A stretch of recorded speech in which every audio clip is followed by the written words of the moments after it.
all stories come to an end.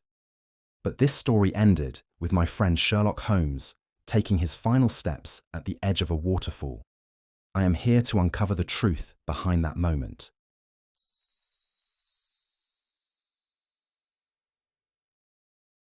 With a heavy heart, I once again take up my pen to share insights into the remarkable talents of my dear friend Sherlock Holmes, which I have never doubted.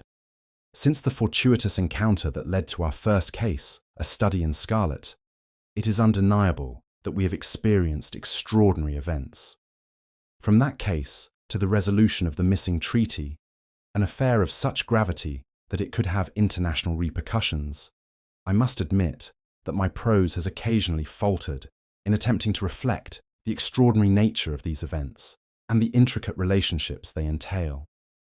I also feel compelled to acknowledge my shortcomings in fully conveying the awe-inspiring abilities of my friend. In truth, I had no intention of recounting or sharing the events of the past 2 years. These incidents have left indelible scars that cannot be ignored. Yet, life often unfolds in ways that defy our plans. A letter I recently received from Colonel James Moriarty was the catalyst that reignited my resolve to write. In this letter, the Colonel expressed grievances over perceived injustices to his brother's memory. Upon considering his claims, I realized I had no choice but to document the matter. As the only witness privy to the entirety of these developments, I believe it is my duty to present the truth to the public. While I cannot deny a certain relief that these events have unfolded as they have, I am convinced that the time has come to lay everything bare, ensuring no mystery remains. Some aspects of this case have already been mentioned in 3 different forums. First, on May 6, 1891, in the Journal de Genève. Second, on May 7, 1891, in various British newspapers. And finally, in the letter I received. While I dismiss the first 2 due to their superficial treatment of the matter, the third, despite its many inaccuracies, which I will attempt to clarify for you, compels me to reveal the true story. As an eyewitness, my role is to recount, with complete honesty, the events that transpired between Professor Moriarty and my friend Sherlock Holmes. In recent times, my relationship with Holmes had become somewhat strained, due in part to my marriage and the demands of my medical practice. Nonetheless, this did not diminish the closeness we shared. Whenever he needed a friend by his side during his investigations, he naturally turned to me, though this occurred less frequently than before. Our meetings grew increasingly rare, and by 1890, I must admit that we had recorded only 3 cases that year. And now, I invite you to delve into the story, one that demands to be told, with all its complexities and truths laid bare. In the winter of 1890 and the early months of spring in 1891, it didn't take long for me to come across mentions in the newspapers of Holmes working on behalf of the French government. Shortly after this discovery, I received 2 brief notes from Holmes, one from Narbonne and the other from Nimes. Both stated his intention to remain in France for an extended period. Thus, it came as quite a surprise to see my friend storming into my clinic late in the evening of April 24th. His exhaustion was evident in every aspect of his demeanour. His thin frame and pale complexion immediately caught my attention. Noticing my concerned gaze, he remarked, "Yes, I suppose I've been overexerting myself lately. It's been an intense period, full of stress and difficult times." He paused briefly before adding, "Would you mind if I closed the shutters?" Without waiting for my response, he swiftly moved to shut the shutters and locked them securely. The only light in the room came from the lamp I had been using to read. "You seem to be afraid of something," I said, unable to contain my curiosity. "You could say that," he replied. "What are you afraid of?" I pressed. Guns and bullets, he answered plainly. What do you mean by that? You know me well, Watson. Well enough to realize I wouldn't be alarmed without reason. A man naturally becomes anxious in the face of danger. To think otherwise is not courage, but folly, as you know. As he drew in the smoke from his cigarette, savoring it deeply, I could see him visibly relaxing. First of all, I must apologize to you, he began. I didn't mean to disturb you at such a late hour, and in advance, I must also apologize for what I'm about to do as I leave, because I intend to climb over the garden wall and exit from the back. My curiosity was reaching its peak. Holmes, my dear friend, will you please explain what all of this means? At that moment, he extended his hand toward me, and in the dim light of the room, I noticed that it was bleeding. Nothing about these recent events has been ordinary, my friend, he said with a faint smile. You'll understand that when something causes a person to injure their own hand, it must be of some significance. By the way, is Mrs. Watson not home? She's visiting someone. Really? That's perfect. So you're alone? You could say that. In that case, how would you feel about accompanying me on a trip that might last a week or so? Where to? Anywhere on the continent. It doesn't matter where. His suggestion struck me as peculiar. The developments did not seem entirely sound. A sudden invitation to a vacation? From Holmes? It was truly unusual. This was not at all in line with his character. The tension on his pale and weary face betrayed his inner turmoil. Something he quickly realized I had noticed. Assuming a reassuring posture, he clasped his hands and leaned forward, using his knees for support, before speaking again. I suppose you've never heard of the name Professor Moriarty before? No, I haven't. And that, Watson, is precisely the problem. What makes this matter so intriguing and extraordinary is the veil of secrecy surrounding the name Moriarty. While his reputation and influence ripple through London like waves, no one seems to know anything concrete about him. This man must be brought down, Watson. I say this to you with all sincerity. Society must be rid of him. The day I achieve this will be the day I feel I've reached the pinnacle of my career. I'm certain it will also bring me a more peaceful and fulfilling life. Watson, he continued, allow me to share a small secret with you. Let's keep this between us, shall we? After assisting the Kingdom of Scandinavia and the French Republic in those recent cases, I had hoped for a calmer and more tranquil existence. I even entertained the notion that I might devote more time to my chemical research. But I was wrong. Rest is out of the question.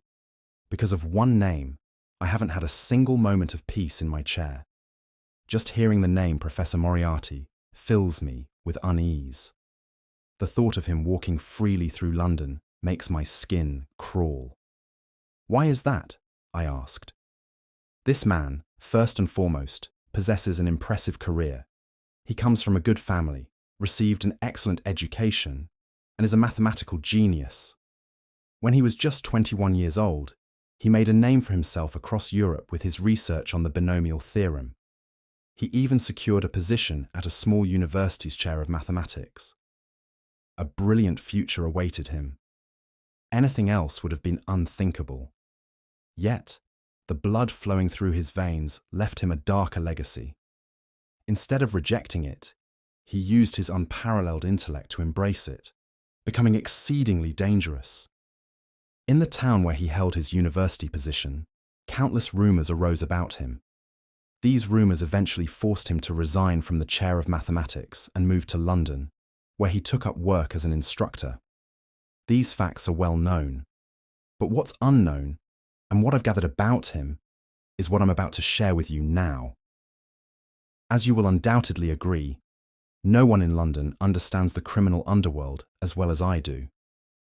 Over many years of investigation, I've come to realize that criminals in this city operate within a protected system, openly defying the law. They represent a significant power, and more importantly, there exists a mechanism shielding them. I must admit, that I felt the presence of this mechanism in countless cases, from fraud to theft.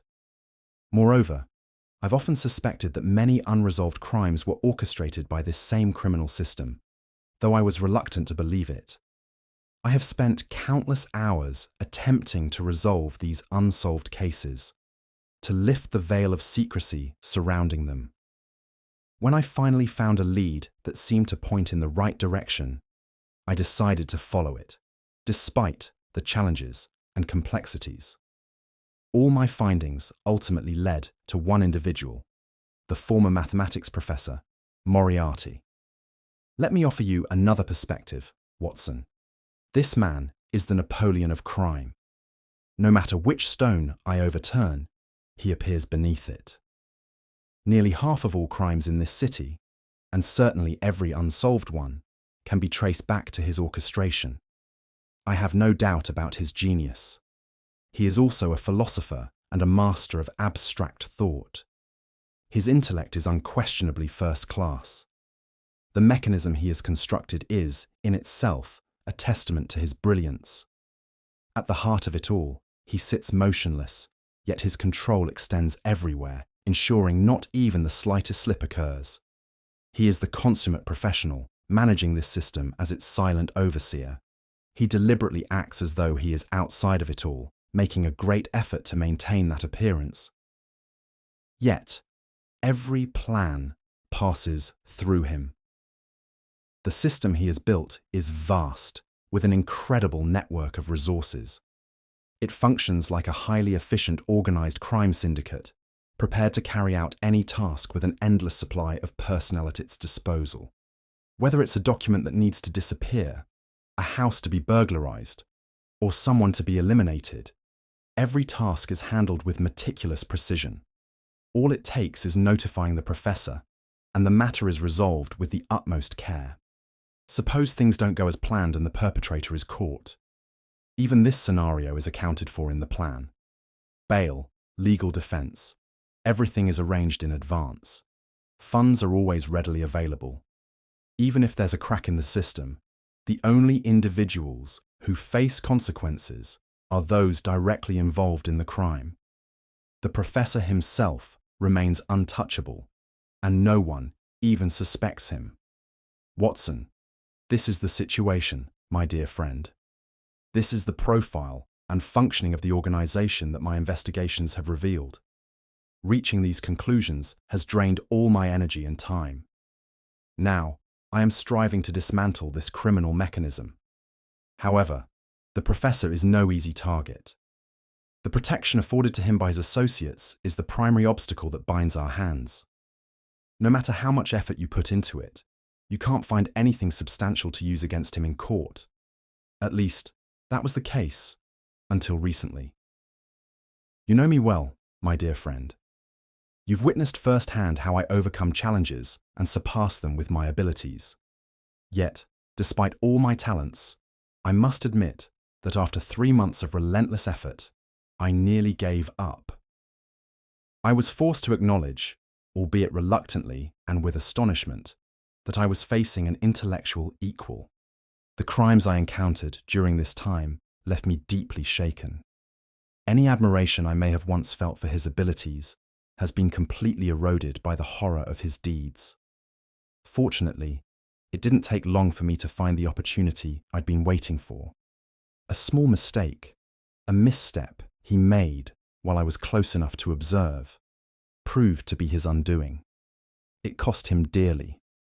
To seize such an opportunity and crown it with success, I immediately poured all my energy into weaving my web with the precision of a spider. At this very moment, I am on the brink of luring him into this trap.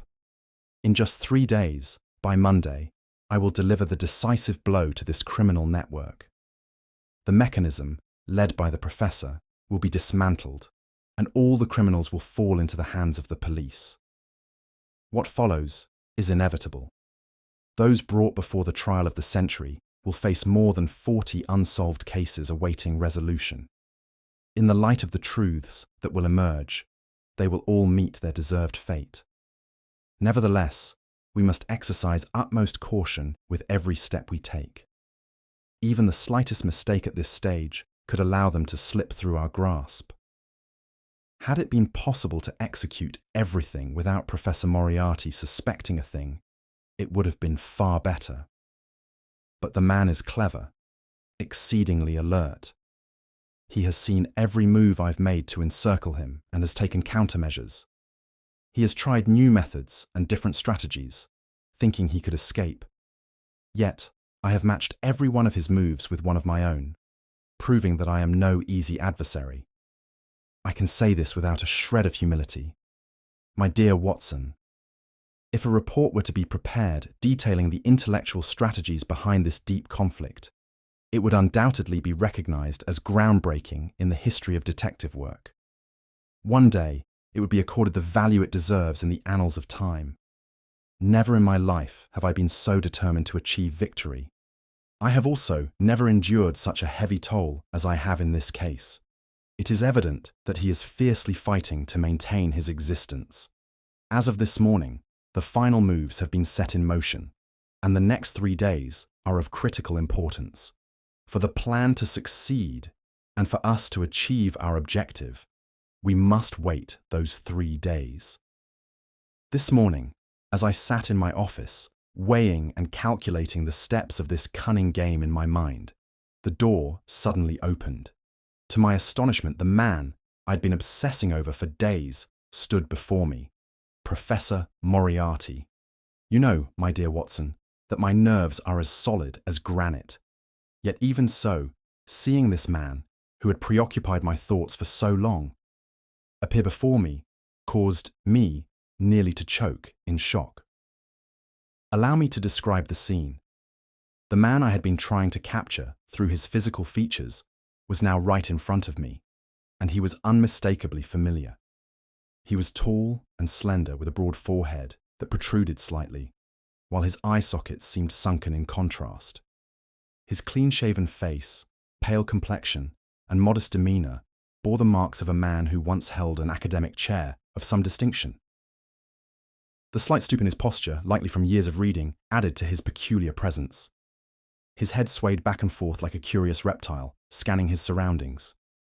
Deep lines framed his sharp, observant eyes, which studied me from head to toe with a palpable intensity. After a moment, he spoke. "You're the product of a pitiable brain," he said, his tone condescending. Standing there in a robe with pockets full, oblivious to how dangerous that might be. Accustomed to trusting my instincts in perilous situations, I had already taken precautions the moment he entered the room. I thought that if I kept my mouth shut, I might find a way out of this precarious situation. By then, the pistol from my desk drawer was already concealed in my pocket and aimed in his direction. Noticing this, I realized the better move was to place the weapon openly on the table, which I did. My opponent's smiling eyes remained fixed on me, scrutinizing my every move. Looking into those eyes, I concluded that having the gun nearby was indeed a comforting thought. "I see you don't know me well enough," he said. "I would disagree," I replied. "If you have something to say, I can spare you 5 minutes. Please, sit down." "I see that you already anticipate what I'm about to say," he responded. "Then you must also anticipate my answer," I retorted. "Are you still resolute?" he asked. "Absolutely," I replied. At that moment, the professor's hand moved to his pocket, and instinctively, I reached for the gun. However, he only produced a notebook containing some notes. "I see you initiated your efforts on January 4th, he began. "And by January 23rd, you had become quite the nuisance to me. By mid-February, your presence had already started to irritate me," he continued. "By the end of March, I see you had begun disrupting my plans. And now, as we approach the end of April, your persistence has led me to feel that my freedom is being increasingly curtailed. In short, the situation is becoming untenable." "Do you have a proposal then?" I asked. He nodded. "I suggest you stop immediately, Mr. Holmes. You must stop. You know this, don't you? Let's wait until Monday and see, I replied, nonchalantly. What a pity, he said, shaking his head. It's truly a shame for someone with such a brilliant career as yours. I had hoped you might see that there was only one way out of this predicament. It seems I was mistaken. You need to withdraw immediately. Based on your work and the investigation you've conducted, I must inform you that there is only one resolution left for us. Honestly, your methods demonstrate a remarkable intellectual rigor, which I found rather intriguing. However, I must confess that taking extreme measures to resolve this issue would pain me greatly. You may be smiling now, but I assure you, we will have the last laugh. I am well aware of the dangers inherent in my profession, I said firmly. If only it were just a matter of danger, he retorted. What's at stake here is complete annihilation, with all its consequences. You're not fighting a single individual, Mr. Holmes, but an entire mechanism. It's unfortunate, truly unfortunate, that someone as intelligent as you has failed to see this or grasp the enormity of the organization you're up against. Let me make this clear, Mr. Holmes. Either you step back, or you will be destroyed. The time had come to end our conversation. Rising from my chair, I said, regrettably, I must turn my attention to important matters I've left waiting, as much as I've enjoyed this conversation. He had no choice but to rise as well. He looked at me with a mixture of pity and disappointment, shaking his head slightly. Finally, he said, Very well. Your situation is indeed unfortunate, but I've done my part. As you can see, I'm aware of your every move. You yourself admitted that you won't act before Monday. I will treat this as a duel, Mr. Holmes. A duel between the two of us. You believe you can bring me to court as part of this duel, but I guarantee you, I will not be standing before that court. You think your moves will defeat me. But you forget that I've already told you that this will never happen. If you choose to use your intellect to destroy me, rest assured, I will respond in kind. Thank you for your compliments, Professor Moriarty, I replied. Under the circumstances, I find it unavoidable to return the courtesy. If I were convinced that the first outcome you mentioned would truly come to pass, I assure you, I would gladly accept your proposal for the sake of public peace. As I've said before, he responded with an air of arrogance, I can guarantee one of those outcomes, but the other is impossible. With that, he turned his increasingly stooped back to me, narrowing his eyes as he scanned the room one last time before walking out. And so, my dear friend, this was the peculiar exchange that transpired between Professor Moriarty and me.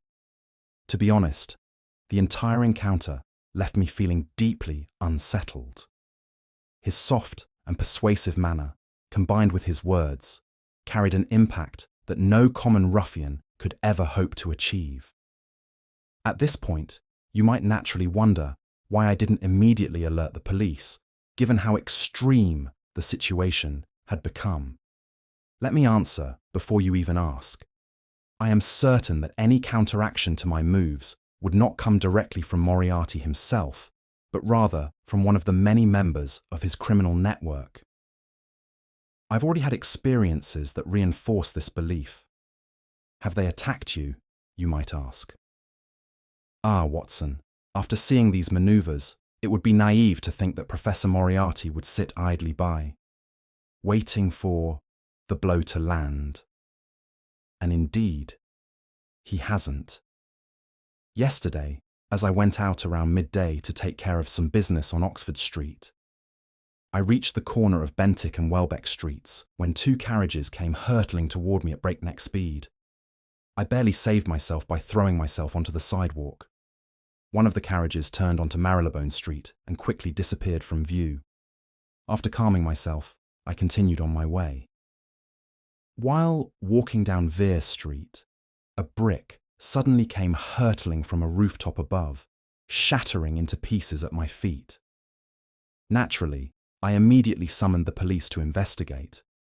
They explained that there were piles of bricks and tiles on the roof due to ongoing repairs, and tried to convince me that one of them must have fallen due to the wind. Whatever the case may be, Watson, I remain unconvinced. This is no coincidence. Later, I hired a carriage to visit my brother at Pall Mall. I spent my time there until I set out to come to you. However, on my way here, I was attacked by a ruffian armed with a club. I managed to knock him down, and as we speak, he is currently in police custody. Let me note, Watson, that there appears to be no connection whatsoever between this man and the former mathematics professor. Of that, you can be certain. In the end, here I am with you. As for the professor, he is likely not far away, already working on new problems to solve. Considering this sequence of events, I trust you now understand why I took immediate precautions upon arriving at your home, and why I insisted on leaving through the back. I expressed my admiration for my friend, as always, and commended him on his bravery. Yet, as I calmly reflected on the day's harrowing scenes, a lingering question arose in my mind, one I couldn't hold back from voicing. "Do you plan on staying the night here?" I asked. "No. Staying here could be dangerous, my friend. I've made all the necessary arrangements. Everything is now perfectly set up, ready to proceed smoothly, like pulling a thread from butter. The arrests and subsequent events will unfold naturally, even without my direct involvement. However, I still need to be present for the court proceedings. Until the police act, I believe it's best for me to stay out of sight. To that end, I suggest you accompany me to continental Europe, my dear Watson. It would truly make me happy." My work isn't particularly busy at the moment. Since my neighbour is willing to help, I suppose I have no reason not to join you. "How about leaving tomorrow morning?" he asked. "Why not? If it's necessary, I'm willing." "It is necessary, my friend, but I will need you to follow my instructions to the letter. Watson, please, do exactly as I say. Remember, you're part of a game against the most organized crime syndicate in Europe and its brilliant leader. First, let's start with this. Whatever you're planning to bring with you, arrange for it to be sent to Victoria Station ahead of time by someone trustworthy. Make sure that person doesn't carry any address information with them. Tomorrow morning, we'll call for a carriage. But each time one arrives, we will decline it until the third one comes. Once we get into that carriage, we'll provide the driver with our destination in writing, rather than saying it aloud. Make sure to instruct the driver not to discard the address. As written on the paper, you'll need to travel to the end of the building where Lowther Passage is located. Once there, pay the prepared fare as soon as the carriage pulls up, and quickly enter the passage. Time your pace so that you exit from the other side of the passage exactly at 9:15. Waiting there will be a new but smaller cab, with a driver wearing a red-collared, large black coat. From there, continue on to Victoria Station, and make sure to arrive just in time for the departure of the Continental Express. "And where will we meet?" I asked. "At the station, my dear Watson. A first-class compartment in the second carriage from the front has been reserved for us." "So, we'll naturally meet there," I confirmed. "Exactly," Holmes replied. Our conversation ended with these instructions. My attempts to convince Holmes to spend the night at my home proved futile.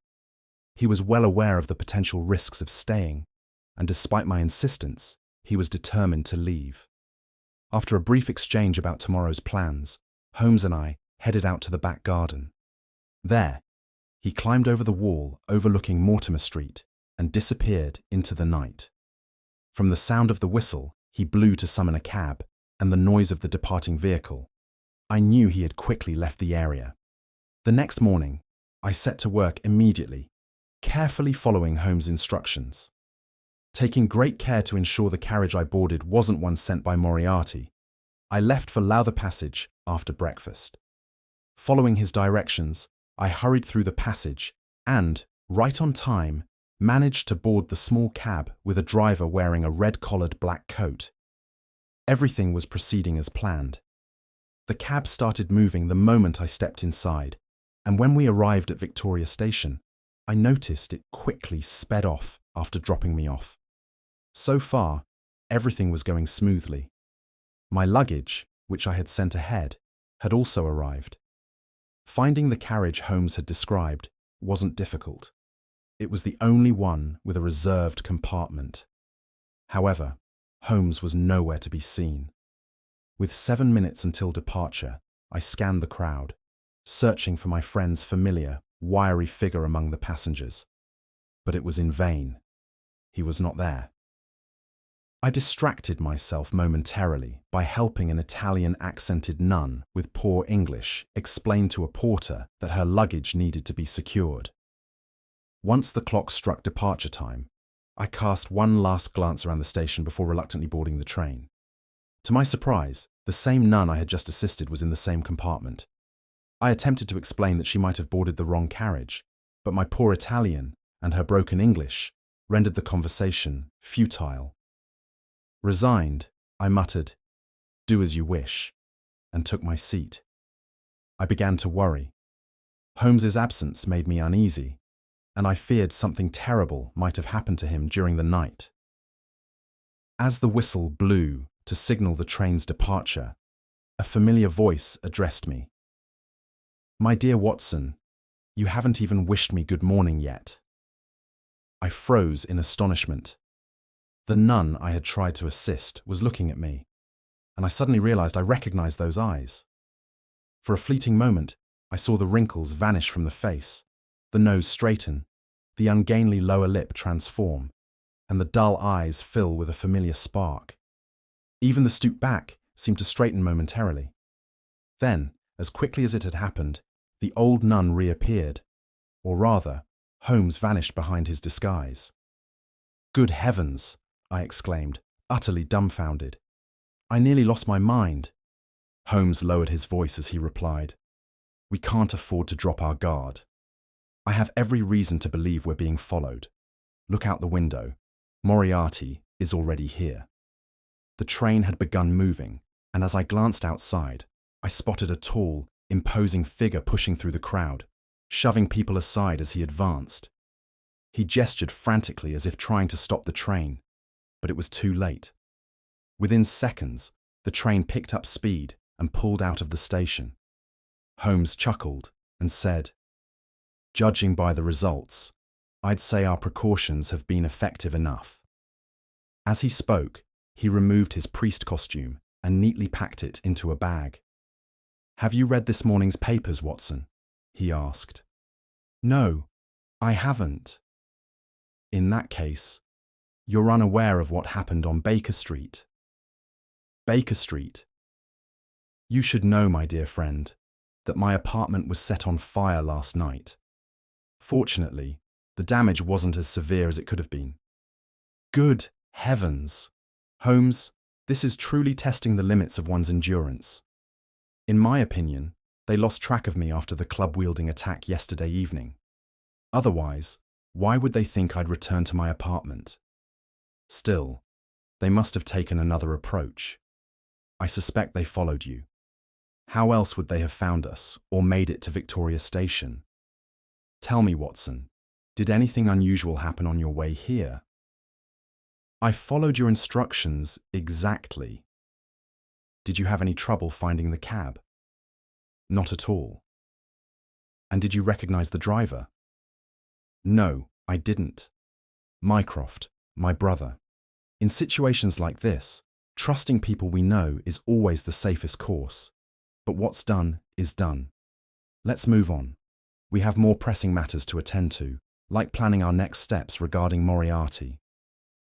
Since we're traveling by express train, I assume the ship's departure time aligns with the train's arrival at the port. That would mean we've successfully eluded him. Wouldn't you agree? I said. You're overlooking something, my dear friend, Holmes replied. His intellect. Please don't underestimate the fact that Moriarty is at least as clever as I am. I see you're not taking this seriously enough. If I were in his shoes, I wouldn't stumble over such a minor obstacle. What do you think? What could he possibly do in this situation? I asked. Exactly what I would do. And what would that be? I would arrange for a special service immediately. For such a move, I think it's already too late, I suggested. Not at all. Considering that this train stops in Canterbury and that the ship typically departs 15 minutes late, I'd say it's highly likely he'll catch up to us there. But we're not the criminals here. When he arrives, we can have him arrested straight away.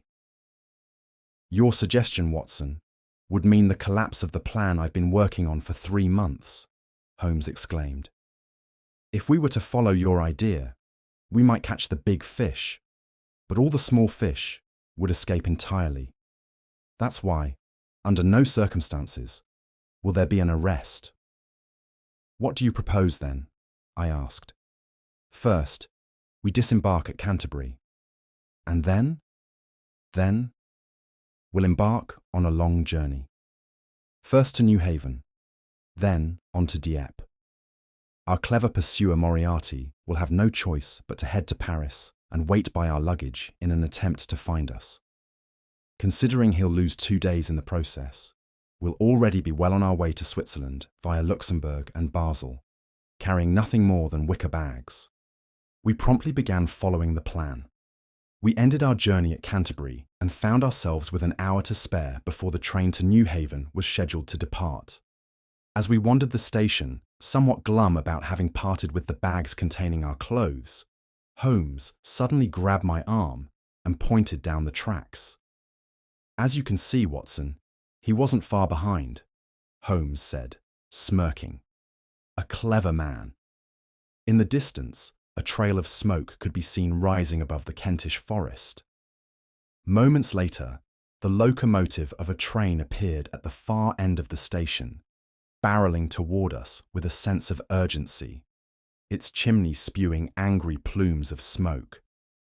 Holmes and I barely managed to hide behind a pile of luggage as the train screeched into the station. Watching the train depart, Holmes remarked with a touch of pride, "There he goes." Evidently, even his intellect has its limits. If he had anticipated how I might think, he wouldn't have made this mistake. He would have hit his target dead on. What if he had caught us? I asked. I have no doubt that his intention is to kill me, Holmes replied calmly. Still, this is a game for 2 players. For now, the more pressing question is, do we eat here, or do we wait until we get to New Haven? That night, following Holmes's carefully laid plans, we made our way to Brussels. After spending 2 days there, we continued our journey to Strasbourg. On Monday morning, Holmes sent a telegram to Scotland Yard. By late afternoon, he had received a reply.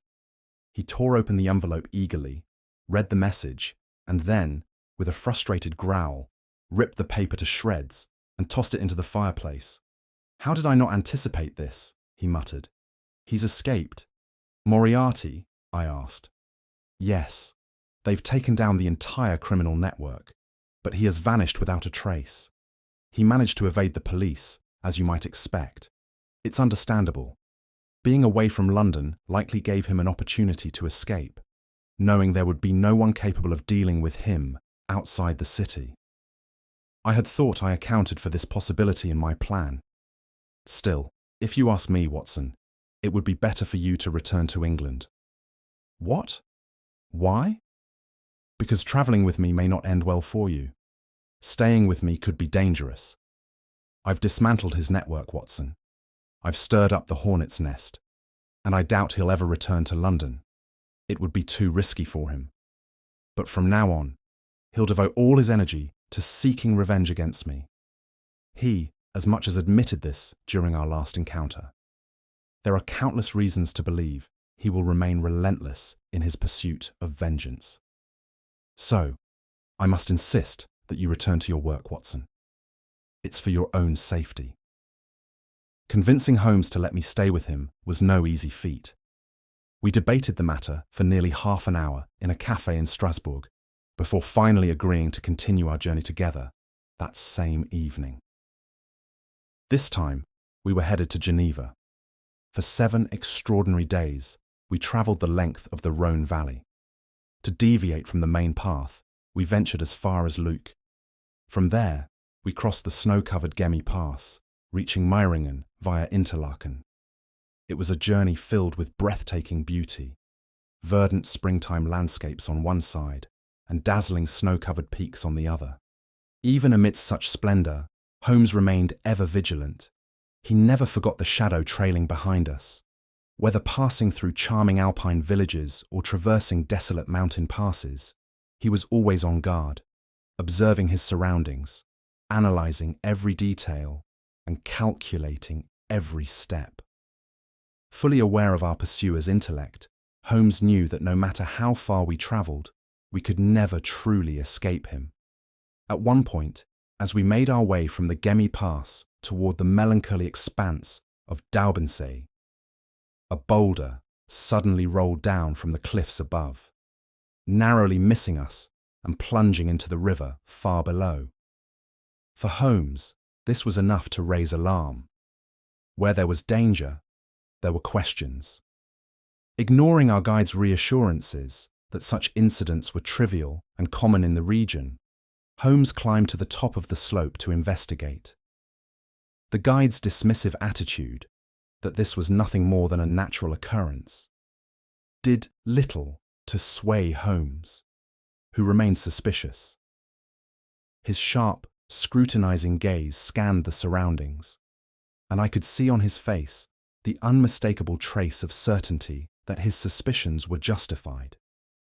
As he glanced at me, his lips curled ever so slightly, as if to say that everything happening only confirmed his fears. Looking at everything that transpired and what I've told you so far, I wouldn't want you to think Holmes was unhappy. On the contrary, he appeared more cheerful and content than ever. Professor Moriarty's existence had become almost an obsession for him, and it seemed as if he had thrown himself entirely into the fight to rid society of this man. In fact, Holmes often declared, without hesitation, that the moment he saw Moriarty's influence come to an end, he would bring his own career to a close. "Watson, you know," he said, "I often find myself wondering if I've wasted my entire life. Truly, even if my career, my entire professional life, were to end tonight, I wouldn't care. It doesn't matter to me, because my conscience is clear. I can say without a hint of modesty that the people of London live cleaner lives today because of me. I can boast of having solved over 1,000 cases, and not once did I side with the guilty or make a wrong move. Yet, I feel weary, Watson. I'm tired of dealing with the artificial problems society has created for itself. I still want to solve problems, but now I feel an overwhelming, almost uncontrollable urge to turn to the problems of nature instead. This might not bode well for you, Watson. Regrettably, it means your writings will come to an end. The day I capture this brilliant and cunning man, this most dangerous criminal in Europe, will also mark the end of my career. And naturally, you won't have these stories to write anymore. At this point in the narrative, there is something small but significant that I must share with you. It would be remiss of me not to mention it, despite my reluctance to do so. I'll keep it brief, as it's not a detail I particularly enjoy recounting. Still, I recognise that one of my primary duties is to convey these events as fully as possible. On May 3rd, we arrived in a small village called Meiringen. Holmes and I decided to stay at a modest inn called the Englischer Hof, run by an elderly man named Peter Steiler.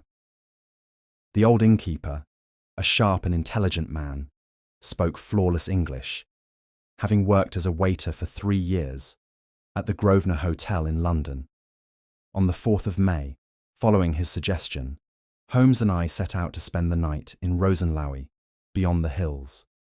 He had specifically advised us against attempting to cross Reichenbach Falls, though he made sure to mention its awe-inspiring beauty and the path that led halfway to its edge. It was a place of extraordinary majesty, as terrifying as it was breathtaking. The waters, swollen from melting snow, thundered down the falls with a deafening roar, transforming into a magnificent fountain at the bottom, reminiscent of smoke rising from a burning house. The riverbed, carved into the black rocks, seemed futile in its attempt to contain the foaming waters. The surface churned and boiled like a cauldron, frothing and raging as the waters surged forward, racing against one another. At one point, the riverbed narrowed dramatically, as if surrendering to the powerful currents, bearing sharp rocky edges that seemed to guide the water forward. The spectacle was mesmerizing. The roaring cascade seemed to hiss as it rebounded skyward, creating a spray that caught the sunlight, making the entire scene almost hypnotic. Standing at the edge of the precipice, we marveled at the breathtaking beauty of the falls, while losing ourselves in the misty vapor rising from below, mingling with the tumultuous roar of the water. The path the innkeeper had described offered visitors a way to explore the falls halfway, but ended abruptly at an unexpected point, forcing everyone to retrace their steps. We followed this same route back when a Swiss youth, clearly a local, ran toward us and handed me a letter. The envelope bore the logo of our inn and was addressed to me, penned by the old innkeeper himself. It seemed that shortly after we had left the inn, a woman on the verge of death had arrived. According to the letter, she had suffered a sudden and severe internal hemorrhage as she was preparing to leave for Lucerne to join her friends after wintering in Davos Platz. Everyone agreed she only had a few hours to live. The innkeeper had written that she had specifically asked to see an English doctor, believing it might bring her some comfort in her final moments. With his characteristic kindness, the old man had added a note, explaining that the woman had refused to see a Swiss doctor. He also emphasized that if anything happened to her and he hadn't done everything possible, he would feel personally responsible. He pleaded that should I respond to his call, it would be an immense favor to him. The innkeeper's heartfelt plea was something I simply couldn't ignore. Moreover, I couldn't refuse the request of an Englishwoman in need, especially while in a foreign country. Yet, the thought of leaving my dear friend Holmes alone here filled me with growing unease. To ease my worries, I arranged for the young Swiss man who had delivered the letter to stay with Holmes until I returned. This gave me some small comfort. As I prepared to head back to the inn, Holmes mentioned that he would linger by the waterfall for a while longer before walking at a leisurely pace to Rosenlaui, where we could meet that evening. As I began my walk, I turned back and saw Holmes standing by the falls, arms crossed, leaning against a rock, gazing at the cascading, frothing waters. I had no idea that I was witnessing the last moment I would ever see him alive. As I hurried down the path toward the inn, I felt the need to look back once more. But by then, the falls were no longer visible. All I could see was the trail winding its way through the greenery. It was at that moment that I noticed a figure, a man, moving quickly along the path. His dark silhouette stood out starkly against the dominant green of the landscape. His hurried gait didn't strike me as odd at the time, as I was focused on reaching the inn. By the time I resumed my journey, I had already forgotten the incident. After about an hour of brisk walking, I arrived in Meiringen, where the innkeeper, Steiler, was waiting at the door. Out of breath and eager for news, I asked, "How is she?" "I hope she's doing better." The look of confusion on the old man's face was something I didn't immediately comprehend. When he furrowed his brows, I felt a sharp pang in my chest. Desperately, I held up the letter and asked, "Didn't you write this? Isn't there an Englishwoman here, gravely ill?" suffering from internal bleeding. No, absolutely not, Steiler replied, looking perplexed. There's no such woman here. But the letter carries the logo of your inn. It's unmistakable, I insisted, my voice trembling. Strange, the old man mused. Wait a moment. Perhaps it was written by the tall Englishman who arrived shortly after you left. But he said... I didn't wait to hear the rest of his explanation. The realization hit me like a thunderclap, and fear gripped my heart. Without another word, I dashed out of the inn and through the streets of the village, heading back toward the trail as fast as I could. It took me nearly an hour to retrace my steps up the path, and at least another 2 hours to reach Reichenbach Falls. When I arrived, I saw Holmes's walking stick lying by the rock where I had last seen him, but there was no sign of him anywhere. I called out his name over and over, but my cries echoed futilely against the roaring cascade. There was no answer. Apart from the echo of my own voice bouncing off the rocks, there was nothing but silence. Seeing Holmes's walking stick leaning against the rock sent a chill through my veins. It was clear evidence that he had not proceeded to Rosenlaui as we had planned. It appeared that faced with those who had come to destroy him, Holmes had found himself trapped, with insurmountable cliffs on one side and a narrow, perilous path lined by the abyss on the other. The young Swiss man I had left to accompany him was also nowhere to be seen. I suspected he had been coerced or neutralized by Moriarty's men. What exactly had happened remained a mystery for now, one that I needed to uncover. But who could explain what had taken place? Who could tell me the truth? I realized I needed to pause and gather my thoughts to think clearly. The rapid, shocking events had left me paralyzed. My body felt numb, my mind foggy. Drawing on all my strength, I reminded myself of what Holmes would do in such a situation. Using his methods, I began analyzing the scene, trying to make sense of what had occurred. It wasn't easy, of course. Recalling our earlier conversation, I realized that we hadn't walked to the end of the path. Therefore, the spot where the walking stick stood was also where we had last stopped.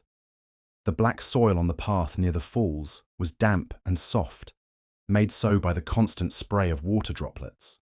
It was so distinctive that even a bird's footprints could be seen clearly. Continuing my examination, I noticed footprints leading away from where I stood. 2 sets of prints were visible further down the path, and it was evident they hadn't returned.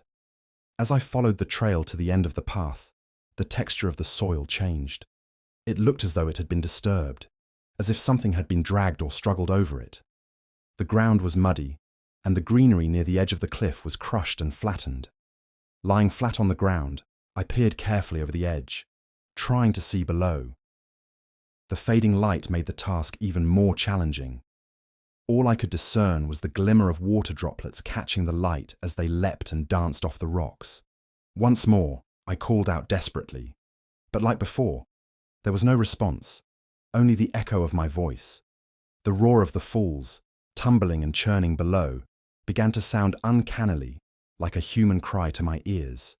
It seemed fate had one final message from my dear friend Holmes. As mentioned earlier, his walking stick stood leaning against the rock. Looking more closely at its rounded handle, I noticed something shining faintly.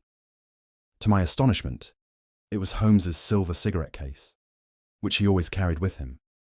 Reaching for it, I discovered a small stack of papers beneath it. The pages had been hastily torn from a notebook and were addressed to me. It didn't take long to recognize Holmes's distinctive handwriting, the careful phrasing, the deliberate style. It all bore the unmistakable mark of my friend. It was as if he had written it while seated calmly at his desk, with the same precision and attention to detail he always displayed. My dear Watson, I write these lines with Moriarty's consent, as he impatiently waits by my side, eager to settle our final dispute. He has shared in great detail how he evaded the English police and the methods he employed to stay informed about our actions. Everything he revealed has confirmed my thoughts on his extraordinary intellect. Yet, I want you to know that I still take immense satisfaction in the knowledge that society will be freed from the crimes his brilliance has wrought. Of course, I am aware that this comes at a cost, a price that will bring much suffering to my friends, and particularly to you. As I've often told you, my career has long stood at a crossroads, and I have always been prepared to end it at any moment. Now the time has come to face that reality. There is something else I must confess to you, my dear friend. From the outset, I knew the letter purportedly from Styler was a forgery. I had anticipated something of this nature and remained vigilant. That is why I waited for you to leave before confronting Moriarty here. I ask that you deliver a message to Inspector Patterson. All the documents needed to prove the crimes of this syndicate can be found in blue envelopes marked Moriarty at the pigeon loft of Mr. M. Before leaving England, I ensured that all my assets were transferred to my brother Mycroft. Please convey my warm regards to Mrs. Watson. And remember always, my dear friend, that I am with you in spirit, no matter what. Yours faithfully, Sherlock Holmes. The rest of the story is easier to tell, and I won't take much of your time. Based on the investigations and expert opinions, it became clear that both men had fallen into the abyss during a struggle. No one considered the idea of searching for their bodies in the churning waters below. Attempting such a task at the foot of the waterfall, where the water raged with unrelenting force, would have been utterly futile. And so, in an ironic twist of fate, at the base of that torrent, the world's most dangerous criminal and the greatest law enforcer of his time now lie together for eternity. The young Swiss man I had entrusted to accompany Holmes vanished without a trace. It became evident that he was a member of Moriarty's network, planted to serve the syndicate's agenda. And what of the rest of the network? The documents Holmes provided proved invaluable. They revealed, in meticulous detail, how the criminal organization operated, the methods it employed, and the mechanisms Moriarty used to maintain his grip over it. This groundbreaking work will never be forgotten. In court, little was revealed about the terrifying mastermind who led the syndicate. Yet, I feel compelled to write about him now, to explain how Holmes earned his career's brilliance and why his legacy should be celebrated. At the same time, this account is a tribute to the best and brightest man I have ever known.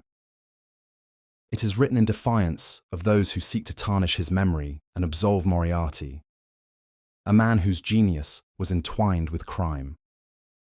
It is a testament to my deep respect for my dearest friend, Sherlock Holmes.